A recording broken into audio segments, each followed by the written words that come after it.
और मेरे सामने विराजे हुए पाटोदी ठिकाने के सबसे प्रिय कौम सिंधी मुसलमान और सबको मैं बहुत बहुत नमस्कार, धन्यवाद और अस्सलाम वालेकुम और सलाम करता हूँ। और मैं धन्यवाद प्रेषित करता हूँ कि आप लोग सब पधारे और इस धरा को पावन बनाया, पाक बनाया। मेरा आपसे कोई राजनीतिक संबंध नहीं है, मेरा आपसे पारिवारिक संबंध है और जो पीढ़ियों का है और जो रहेगा।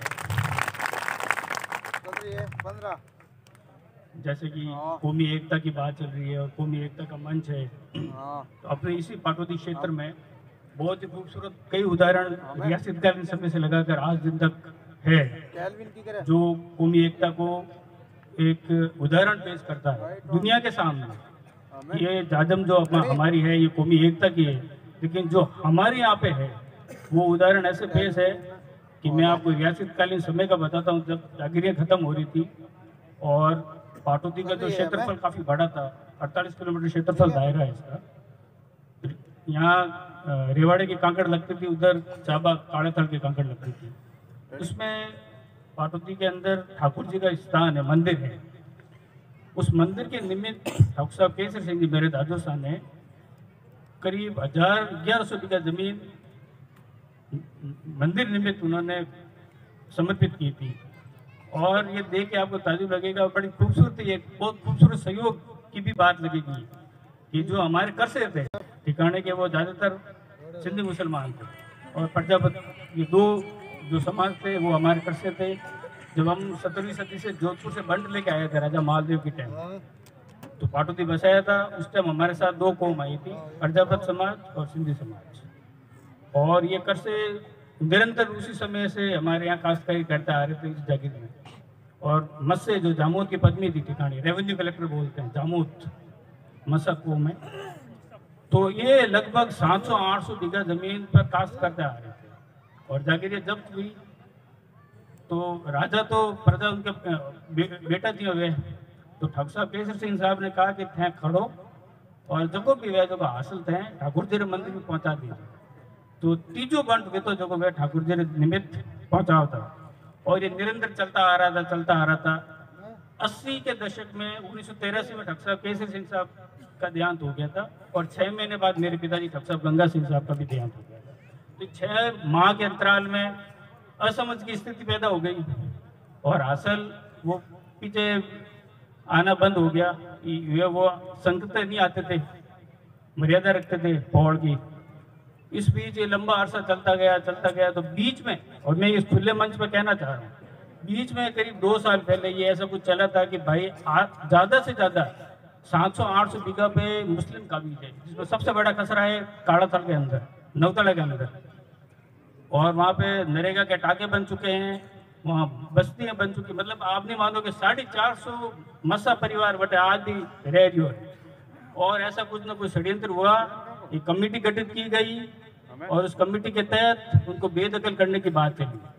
जब कम से कम 5-6 गाड़ी मेरे पास जोधपुर हवेली आई, जब मैं जोधपुर था, उन्होंने कहा सर हिसाबों वह रही है, कमेटी बन रही है। मैं कि मुँह तो बेड़ो हूँ। फिर मैं नौतला गया, मैंने मीटिंग ली और मैं मीटिंग में एक ही कहा था मेरे सिंधी भाइयों को कि खाओ खोड़ो मजा करो, जब तक मैं हूँ नहीं खाने कोई थोड़ा छोटा हुआ है। क्यों कि ठाकुर साहब केसर सिंह जी, ठाकुर साहब जवाहर सिंह जी और गंगा सिंह जी आपके नवड़ा बेरा नवतड़ा, जहाँ लगभग 99.9% मुसलमान है, वहाँ आपका प्रेम और स्नेह था। जब आपने जवाहरपुरा, केसरपुरा और गंगापुरा है ये ठाकुरों के नाम पे आपने बसाए, आप चाहते तो कुछ और भी बसा सकते थे। ये आपका प्रेम स्नेह था और वो भी आज नहीं, 90 के दशक में। तो ये जो आपका एहसान, ये जो कौमी एकता का परिचय है, ये जो उदाहरण है, ये आपके समक्ष मैं ये दे रहा हूँ। और ये टणका तो ठाकर था लेकिन फारा मई गोनिया, ठीक है नी। जल्दी कहूँ गई मैं आप बीच में हाजिर हूँ और अबार भी मैं आपने अर्ज कर रही हूँ आज पाकिस्तान रे माते कि मेरा आपसे कोई राजनीतिक संबंध नहीं है, मेरा आपसे पीढ़ियों का संबंध है और प्रेम का संबंध है। और माशाल्लाह इंशाअल्लाह उसके लिए मैं और आप एक साथ रहेंगे और जो भी होगा मैं हाजिर रहूँगा आपके लिए। जय हिंद, जय चामुंडा, जय माता जी की। बहुत बहुत शुक्रिया ठाकुर साहब। आप ये बात जो बात कही है, यही तो एक राजपूत घराने की एक निशानी है कि मेरे बाप दादाओं ने, आबो अजदाद ने जो फैसला कर दिया हम उस पर अडिग हैं। यही तो है। कितनों ने अपनी जान गंवा दी, कितने राजपूत राजाओं ने अपनी जान गंवा दी थी इस मुल्क के खातिर, इस जमीन के खातिर।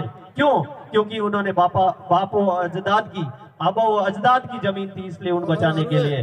तो आपने जो कहा है, जो उनका साथ दिया है, उनके लिए ये सिंधी समाज आपका हमेशा ऋणी रहेगा और हमेशा शुक्रिया अदा करती रहेगी और हमेशा आपका साथ सपोर्ट की जरूरत रहेगी।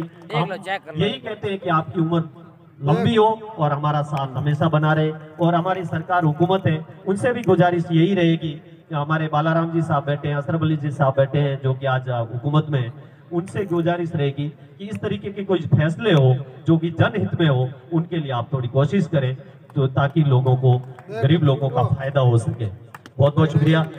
अब मैं गुजारिश करूंगा हमारे अरबाज भाई से कि पीर साहब किबला आए, उनसे पहले 2 मिनट